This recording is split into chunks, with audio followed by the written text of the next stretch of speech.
옛날 옛적 깊은 산골 마을에 아이가 없어 마음 졸이며 사는 부부가 있었습니다. 이미 두 아들을 낳아 기르고 있었지만 어머니는 늘 산신령께 아이 하나를 더 점지해달라고 정성껏 빌었습니다. 그러던 어느 날 밤 어머니의 꿈속에 하얀 옷을 입은 산신령이 나타나 반쪽짜리 박씨 하나를 건네주었습니다. 이상한 꿈이었지만 어머니는 그것이 귀한 태몽임을 직감하였고 얼마 후 정말로 아이를 갖게 되었습니다. 10달이 지나 상기가 찾아온 날 거센 비바람이 몰아치는 밤이었습니다. 어머니는 진통 속에서 온 힘을 다해 아이를 낳았습니다. 그런데 태어난 아이를 본 산파와 가족들은 모두 놀라고 말았습니다. 눈도 하나, 팔도 하나, 다리도 하나뿐인 아이였던 것입니다. 괜찮다, 괜찮아? 내가 내 아들이다. 반쪽이라도 온전한 내 새끼야. 마을 사람들은 반쪽이가 태어난 것을 두고 흉한 징조라며 수군거렸습니다. 그러나 어머니는 아랑곳하지 않고 아이에게 정성을 다하였습니다. 몸이 반쪽이면 어떠냐? 마음만 온전하면 그것으로 충분하다. 내 아들은 특별한 아이란다. 세월이 흘러 반쪽이는 무럭무럭 자랐습니다. 몸은 반쪽이었지만 하나뿐인 다리로 껑충껑충 뛰어다니는 모습이 어찌나 날쌘지 마을 아이들 중 그를 따라잡는 이가 없었습니다. 하나뿐인 눈은 유난히 반짝이며 멀리까지 꿰뚫어 보았고 하나뿐인 팔은 무엇이든 야무지게 해내었습니다. 하지만 큰형과 작은형은 그런 반쪽이를 부끄러워하였습니다. 남들 앞에서는 아우라고 소개하기조차 꺼려하였지요.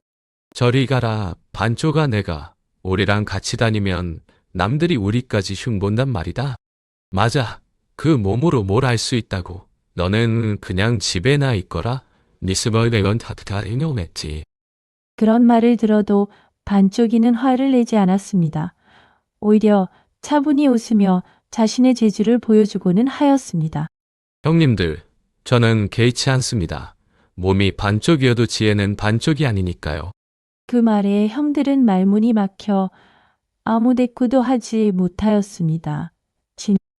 그 무렵 마을 건너편에는 너른 논밭을 가진 부자 영감이 살고 있었습니다. 영감에게는 총명하고 마음씨 고운 외동딸 옥분이 있었지요. 그런데 언젠가부터 뒷산에 사람을 해치는 커다란 호랑이가 나타나 마을에 흉흉한 소문이 돌았습니다.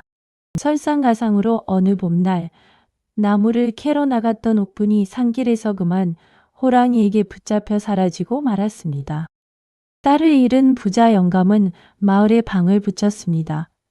딸을 무사히 구해오는 자에게는 딸을 아내로 주고 논밭과 재물을 내리겠다는 것이었습니다. 누구든 내 딸을 구해오는 이가 있다면 내 모든 것을 아끼지 않고 내어주겠소. 큰형과 작은형은 서로 눈을 반짝이며 당장 산으로 떠날 채비를 하였습니다. 반쪽이는 조용히 그 모습을 지켜보고 있었습니다. 큰형과 작은형은 자신만만하게 몽둥이와 낫을 챙겨들고 산으로 향하였습니다. 이런 일은 힘센 우리 형제에게 딱 맞는 일이지. 반쪽이 따위가 낄 자리가 아니다. 그렇고 말고 우리가 호랑이를 잡아 옥분 아가씨를 구해오면 그 재물이 다 우리 것이 되는 거야. 그러나 산은 생각보다 깊고 험하였습니다. 해가 저물도록 길을 헤매던 형제는 지치고 겁이 나기 시작했습니다. 형님, 아무래도 길을 잘못 든 것 같아요. 무섭습니다. 쉿, 조용히 해라. 어디선가 짐승 소리가 들리는 것 같다. 그 순간 나무 사이에서 커다란 호랑이가 무섭게 포효하며 뛰쳐나왔습니다. 크르렁, 감히 내 산에 발을 들이다니. 오늘 저녁은 너희로 정했다. 형제는 손에 쥔 몽둥이와 낫을 놓친 채 그 자리에 얼어붙고 말았습니다. 호랑이는 형제를 단숨에 잡아채어 산속 깊은 동굴로 끌고 갔습니다. 그곳에는 이미 옥분이 덩굴로 꽁꽁 묶인 채 갇혀 있었습니다. 당장 잡아먹지는 않으마. 배가 고파질 때까지 여기서 얌전히 기다리거라. 크하. 이제야 우리 모두 꼼짝없이 잡아먹히고 마는 걸까요? 어안이친이야? 며칠 지나도 두 아들에게서 아무 소식이 없자 어머니는 애가 타서 잠도 이루지 못하였습니다. 이 일을 어쩌면 좋으냐? 큰애도 작은애도 소식이 없으니 무슨 병고가 생긴 게 틀림없다. 반쪽이는 조용히 짐을 꾸렸습니다. 마른 곶감 몇 개와 튼튼한 밧줄을 챙기고는 어머니 앞에 무릎을 꿇었습니다. 어머니, 제가 형님들을 찾으러 다녀오겠습니다. 걱정 마세요. 저는 눈도 밝고 다리도 날쌔입니다.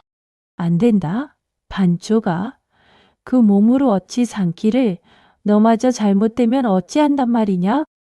반쪽이는 어머니를 다정히 안심시키고는 마을을 나섰습니다. 저 반쪽이가 무얼 할 수 있겠냐며 다들 고개를 저었지만 반쪽이는 아랑곳하지 않고 성큼성큼 산을 향해 나아갔습니다. 반쪽이는 하나뿐인 다리로 바위와 바위 사이를 사슴처럼 가볍게 뛰어넘으며 산길을 올랐습니다. 그 날쌘 몸놀림은 두 다리를 가진 사람보다 오히려 빨랐습니다. 하나뿐인 눈은 유난히 매서워 부러진 나뭇가지와 남은 발자국을 하나도 놓치지 않고 살펴 형들이 지나간 길을 찾아냈습니다. 한참을 오르던 반쪽이는 짐승의 뼈와 발톱 자국이 어지럽게 남은 곳에 이르렀습니다. 호랑이의 소굴이 가까이 있다는 뜻이었습니다. 여기가 틀림없구나. 서두르지 말고 먼저 저 짐승의 버릇부터 살펴보아야겠다. 명단의님이 자와지에 몸을 숨기고 숨죽인 채 호랑이의 움직임을 차분히 관찰하기 시작했습니다. 마침내 반쪽이는 동굴어귀에서 호랑이의 그림자와 형들의 애타는 목소리를 발견하였습니다. 정면으로 맞서면 승산이 없다는 것을 반쪽이는 잘 알고 있었습니다. 그는 조용히 미소 지으며 곶감 주머니를 매만졌습니다. 몸으로 안 되면 머리로 이면 될 일 두고 보자. 산속의 호랑이야. 반쪽이는 동굴 앞으로 성큼 다가가 짐짓 크고 당당한 목소리로 외쳤습니다. 어흠, 나는 곶감보다 무섭다는 반쪽이다. 산속 호랑이 따위는 한입거리도 안 되지. 뭐시? 곶감. 그 무시무시하다는 곶감이 너였단 말이냐? 호랑이는 반쪽 몸을 가진 이상한 아이가 무섭다는 말에 어리둥절하면서도 자존심이 상해 그냥 물러설 수 없었습니다. 흥, 어디 내가 뭘 할 수 있는지 보자. 저 건너 골짜기까지 먼저 뛰어넘는 쪽이 이기는 것으로 하자. 내가 이기면 너희 셋 다 잡아먹겠다. 좋다, 그리하자. 대신 내가 이기면 우리 형님들과 저 낭자를 온전히 돌려보내야 한다. 반쪽이는 호랑이가 우쭐대며 몸을 푸는 사이 슬그머니 튼튼한 밧줄 한쪽 끝을 호랑이의 꼬리에 묶고 다른 한쪽은 커다란 바위뿌리에 단단히 메어두었습니다. 자, 누가 먼저 뛸지 정해야지. 몸집이 큰 내가 먼저 뛰어본을 보여다오.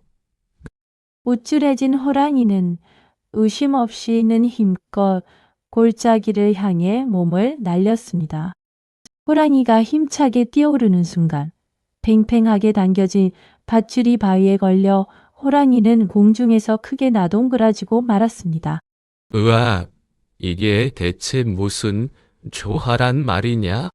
호랑이는 골짜기 아래 마련된 구덩이로 굴러떨어져 다시는 기어 나오지 못하게 되었습니다. 반쪽이는 지체 없이 동굴 안으로 뛰어들어가 덩굴에 묶인 형들을 발견하였습니다. 반쪽아? 네, 내가 어떻게 여기까지 우리를 구하러 온 것이냐? 그럼요, 형님. 제가 반쪽이라도 형님들 구하는 일에는 온전히 하나입니다. 형들에 이어 옥분의 밧줄도 마저 풀어주니 옥분은 눈물을 글썽이며 반쪽에게 고마움을 전하였습니다. 정말 고맙습니다. 몸집도 힘도 아닌 지혜로 저희 모두를 구해주셨군요. 낭자, 다치신 데는 없으신지요? 이제 안심하고 집으로 돌아가시면 됩니다. 그때 구덩이에 빠졌던 호랑이가 성이 나 으르렁거리며 다시 기어오르려 하였습니다. 형님들, 저 짐승이 다시는 마을에 내려오지 못하도록 입구를 막아야겠습니다. 큰 바위를 굴려주십시오. 삼형제가 힘을 합쳐 커다란 바위를 굴려 구덩이 입구를 단단히 막아버리니 호랑이의 으르렁대는 소리도 이내 잠잠해졌습니다. 산을 내려오는 길, 큰형과 작은형은 부끄러운 얼굴로 반쪽의 뒤를 따랐습니다. 반쪽아, 그동안 우리가 너를 부끄러워하고 함부로 대한 것 정말 미안하구나. 야, 그래, 몸이 아니라 마음과 지혜가 사람을 만든다는 걸 오늘에야 깨달았다. 옥부는 나란히 걷는 반쪽이를 가만히 바라보며 마음속에 따뜻한 존경심이 피어오르는 것을 느꼈습니다. 저는 오늘 알았습니다. 진짜 용기와 지혜는 겉모습에 있지 않다는 것을요. 낭자께서 그리 말씀해 주시니 부끄럽습니다. 그저 형님들을 구하고 싶었을 뿐입니다. 저물녘 일행이 마을역에 다다르자 사람들이 하나둘 몰려나와 놀란 얼굴로 수군거리기 시작했습니다. 몸이 반쪽이라 놀림받던 아이가 호랑이를 물리치고 옥본 아가씨와 형들을 모두 구해왔다는 소식이 삽시간에 온 마을에 퍼졌습니다. 일행이 부자 영감의 집에 이르니 딸을 다시 만난 영감은 눈물을 흘리며 버선발로 뛰어나왔습니다. 옥부나, 내가 살아 돌아오다니 이 아비가 얼마나 애 같았는지 아느냐? 영감은 당연히 체격 좋은 큰형이 딸을 구해온 것이라 여기고 그의 손을 덥석 잡으려 하였습니다. 아버지, 잠시만요. 저를 구한 것은 큰오라버니가 아니라 반쪽이 도련님이었습니다. 뭐라? 저 몸이 반쪽인 아이가 정말이냐? 예, 아버지. 몸은 반쪽이지만 지혜와 용기는 그 누구보다 온전하였습니다. 저는 그런 분이라면 기꺼이 지아비로 모시고 싶습니다. 영감은 잠시 놀란 얼굴이었으나 이내 부끄러움에 고개를 숙였습니다. 내가 사람을 겉모습으로만 보려 했으니 부끄럽구나. 반쪽이 너야말로 진정한 영웅이다. 내 딸을 아내로 맞아다오.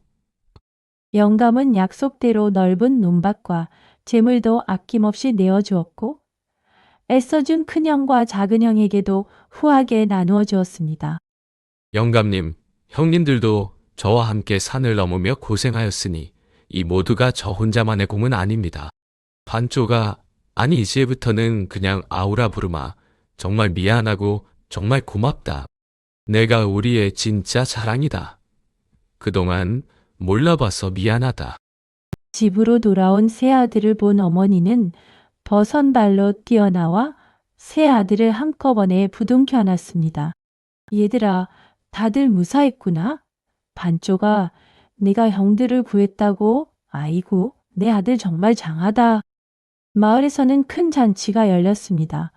예전에 반쪽이를 흉보던 사람들도 이제는 그의 지혜와 용기를 칭송하기 바빴습니다.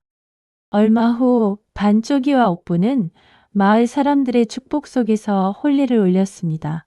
몸이 반쪽이어도 그의 마음과 지혜는 누구보다 온전하다는 것을 온 마을이 알게 되었습니다. 그날 이후 삼형제는 서로를 아끼며 사이좋게 살아갔습니다.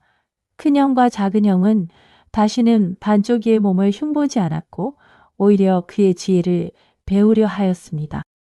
이 이야기는 두고두고 마을 사람들 사이에서 전해졌습니다. 겉모습만 보고 사람을 함부로 판단해서는 안 되며 진짜 힘은 몸이 아니라 지혜와 마음에서 나온다는 것을요. 몸이 반쪽이라 얕보였지만 저는 제 반쪽 몸을 부끄러워한 적이 없습니다. 마음만은 늘 온전하였으니까요. 이리하여 반쪽이는 몸은 반쪽이었으나 그 누구보다 온전한 지혜와 용기로 온 가족과 마을을 지켜낸 진짜 영웅이 되었습니다. 옛날 이야기 반쪽이 이것으로 마칩니다. 겉모습이 아니라 마음으로 사람을 보는 지혜를 마음 깊이 새기며 오늘 밤도 편안히 잠드시길 바랍니다.